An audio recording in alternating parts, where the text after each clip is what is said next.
I actually really want to make this video because there's so much out there now that really emphasizes on self-love and doing stuff for taking care of yourself, all the well-being things that people like to romanticize and be aesthetic with or post about it. I'm someone who totally loves to share that. That's a piece of who I am and my identity, my brand, right? But the same way, I was having this conversation with someone and I really thought I should make a video about it because yes, this is everywhere. Everyone's talking about self-love and using these words actively and a lot in this generation right now.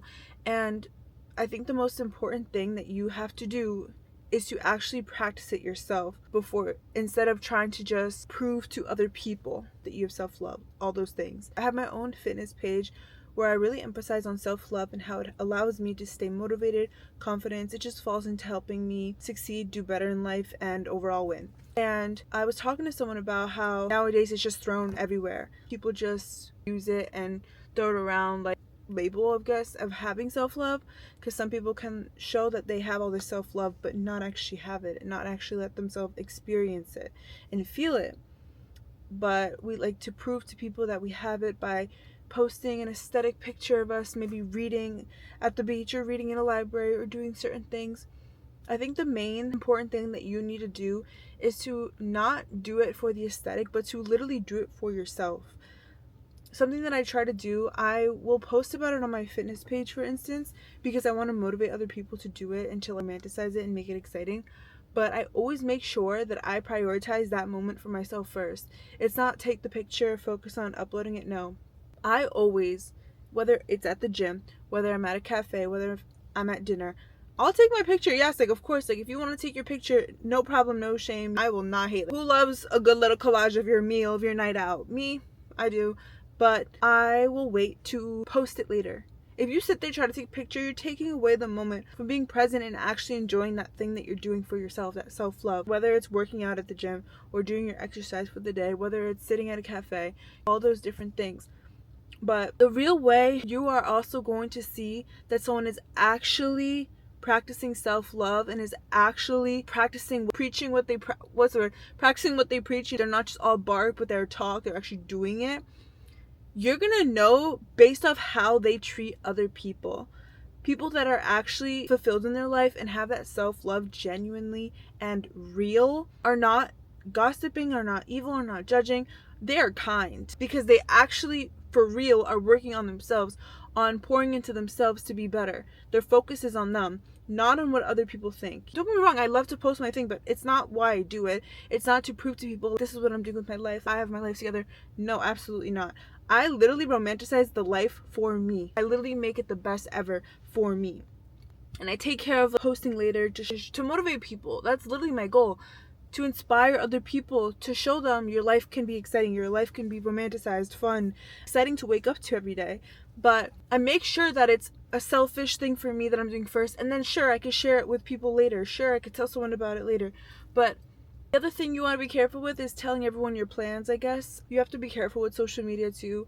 I always post after I've already left the place, maybe even hours later.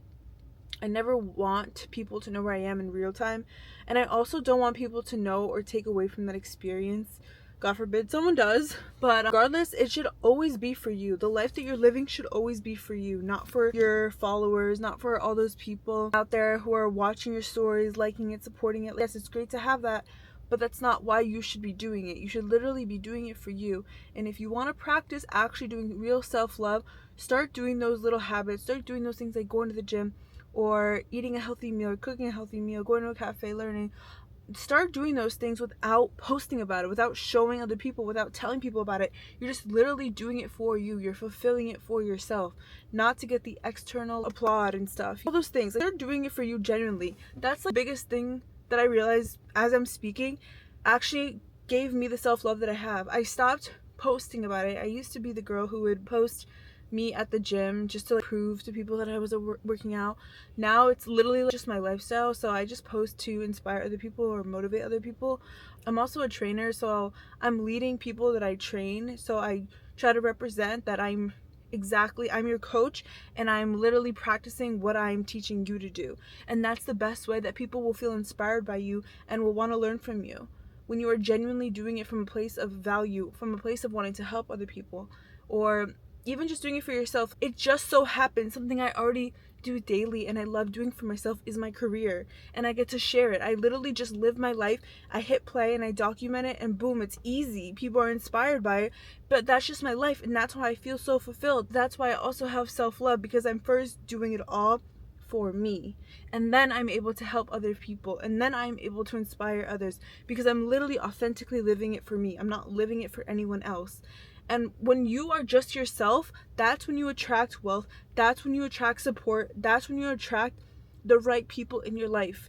Because while you're working on yourself, you're also realizing what people and what circumstances do not serve you. Your job, if it does not serve you, you will literally work on yourself and actually put in the effort to find something better for you, an opportunity for you. Maybe you'll start working on your business. It's literally all a domino effect. But you have to first do it for you. You have to practice what you preach. Don't be the person just trying to prove it to people. You're literally probably going to crash out if you're trying to do it for other people, because eventually you're going to get lazy. Once you actually do it for intrinsic motivation, because you are motivated, because you receive a reward for yourself, not from external people, not the external people complimenting you, but maybe the reward is you ate healthy, you've been cooking for yourself, and now you have a nice dream body that you've always wanted. Do it all for you, and you will come off as authentic. You will come off as someone people can trust. When people can trust you, they will want to work with you.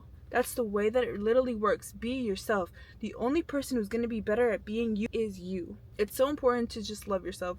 I will never stop talking about this. I will pass it down to my kids. I used to babysit, and I would do it with kids all the time, because I wish I had an adult that I was or I am as a babysitter to those kids. I wish someone was teaching me these things that isn't taught in schools, that builds your confidence quickly. It's also one thing to keep saying things to people and not actually living up to it. How do you build self-trust, for instance? So if you want to wake up at 6 a.m. and you're saying you're going to go to the gym and grind before work, so you prioritize your health, and 5:30 comes around when your alarm is going off so you can get to the gym by 6 o'clock, and you hit snooze and you say not today, or I'm too cold, you are already losing trust within yourself already. Think about it. It's the same way where if you have a friend who constantly tells you they're going to do something for you, they don't do it, are you going to keep trusting them? Probably not, right? Especially if they do it more than once. Those little things that you are going against when you say you're going to do, waking up early to go to the gym and then you decline, and then you find excuses and you don't do it, your body subconsciously is going to stop trusting you the same way you stop trusting the friend who says one thing but doesn't actually do it. Follow through with what you're going to say, or don't say it at all, because it's only going to take away so much of your confidence, so much of your self-trust, and that trust in your intuition, especially for us ladies, that is so important, and most of the time guides us into the right direction in our life.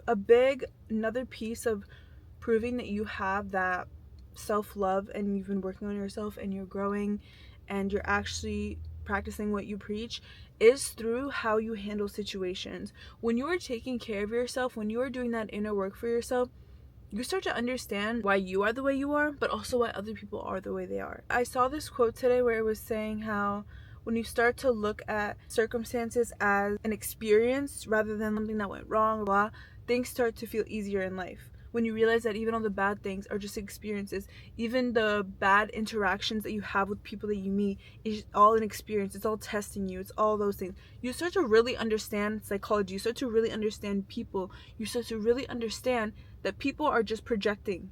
That's the quote that it was like, when you start to sit there and realize that people are just constantly projecting from unhealed traumas, you start to actually not freak out or overwhelm yourself with how other people mistreated you. All those things. It's so interesting. The amount of self-love and self-work you do with finding yourself, understanding things, the power behind it is incredible, and it has changed my life. It's made me confident enough to sit here and share with others, and I feel like everyone should understand this because it's helped me and my life feel more at ease.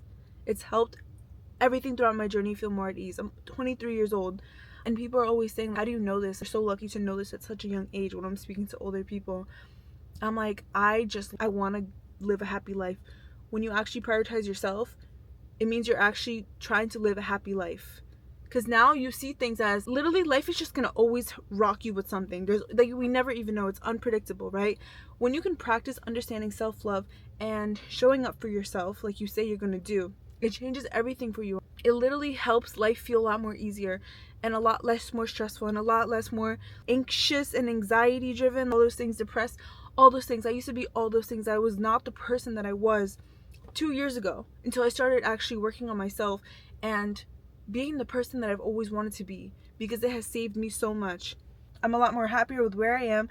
I have a job that I love. I'm able to give value to other people. I'm able to speak with confidence. I'm able to literally speak from experience. That's why I'm able to teach this. That's why I'm able to give you guys this advice, because I literally practice what I preach. And that's the stuff that makes me confident, and that's the stuff that has attracted all great things in my life. We all deserve to live this way. All of us. Take care of yourself. Do what you say you're going to do. That's the first main step. Do what you say you're going to do, because your actions are going to speak louder than your words in every circumstance. Your job, you as a partner in a relationship, you as a sibling, you as a daughter, all those things. I promise you, it changes your life and it makes life better to live in. Okay? I love you guys.